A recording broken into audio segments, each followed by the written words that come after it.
नमस्कार, आप देख रहे हैं नेशनल इंडिया न्यूज़ और मैं हूं आपके साथ पारितोष मल। आज मैं आपके लिए कुछ ऐसी खबर लेके आया हूं जो आपको गुस्से से भर देगा, क्योंकि खबर ही कुछ ऐसी है। पहली बार जिसके बारे में मैं आपको बता दूं, बहुजनों को लेकर एक ऐसी खबर आ रही है जिससे बहुजनों में काफ़ी आक्रोश है।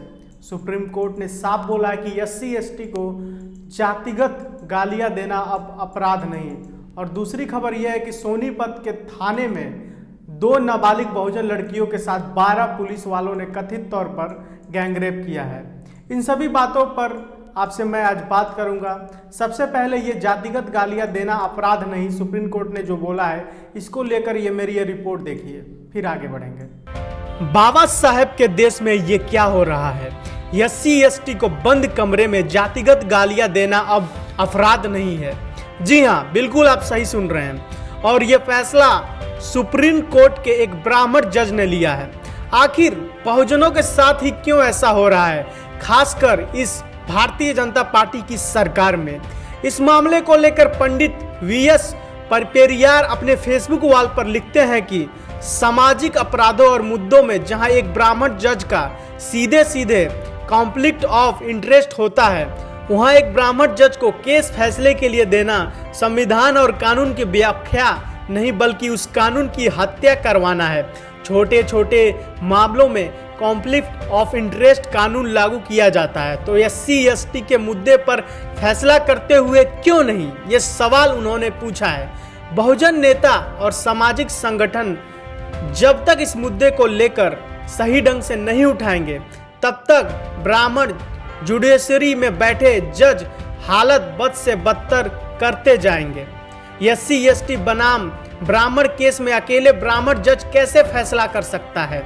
ऐसी हालात में फैसला कानून के व्याख्या नहीं, एक ब्राह्मण की विश मात्र होती है। इस फैसले को सब पर कैसे थोपा जा सकता है? ये बहुजनों की न्यायिक गुलामी का दौर है क्या? इस मामले को लेकर अब बहुजनों को समझना पड़ेगा कि जब तक सभी बहुजन सड़कों पर आकर कॉलेजियम सिस्टम का विरोध नहीं करेंगे, तब तक मनुवादियों की तरफ से इस तरह के असंवैधानिक फैसले आते रहेंगे। अब आपको समझ में आ रहा होगा कि बीजेपी के राज में बहुजनों पर लगातार कानूनी शोषण बढ़ते जा रहे हैं। कोई भी कानून बनाकर जबरदस्ती थोप दिया जा रहा है। अब बात करते हैं दूसरे और सबसे शर्मसार करने वाले खबर की, जहां 2 बहुजन नाबालिग बेटी के साथ 12 पुलिस वालों ने कथित तौर पर रेप किया है। इस मामले को लेकर ये रिपोर्ट देखिए। हरियाणा पुलिस एक मामले को लेकर काफ़ी चर्चा में है। सोनीपत पुलिस महकमे पर बुटाना गांव की 2 बहुजन लड़की के साथ हिरासत में सामूहिक बलात्कार के गंभीर आरोप लगे हैं। सोनीपत के महिला थाने में नाबालिग की मां द्वारा 30 जुलाई को दर्ज की गई एक रिपोर्ट में के अनुसार 3 मुख्य आरोपियों सहायक उप निरीक्षक संजय, विशेष पुलिस अधिकारी राधे और कांस्टेबल संदीप समेत लगभग 12 अज्ञात पुलिसकर्मियों ने हिरासत के दौरान 3 से 5 जुलाई के बीच बड़ौदा पुलिस स्टेशन और अपराध जांच एजेंसी के कार्यालय गोहाना में दोनों बहुजन बच्चियों के साथ रेप किया।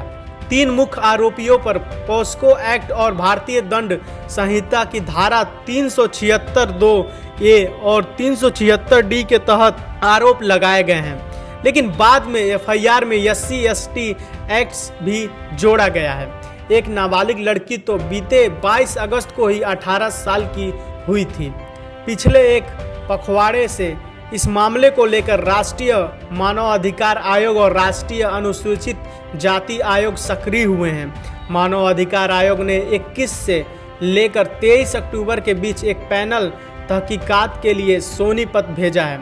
इसके अलावा अनुसूचित जाति आयोग ने 22 अक्टूबर को हरियाणा पुलिस को एक नोटिस भेजा है और इस मामले की रिपोर्ट जमा करने के लिए भी कहा है।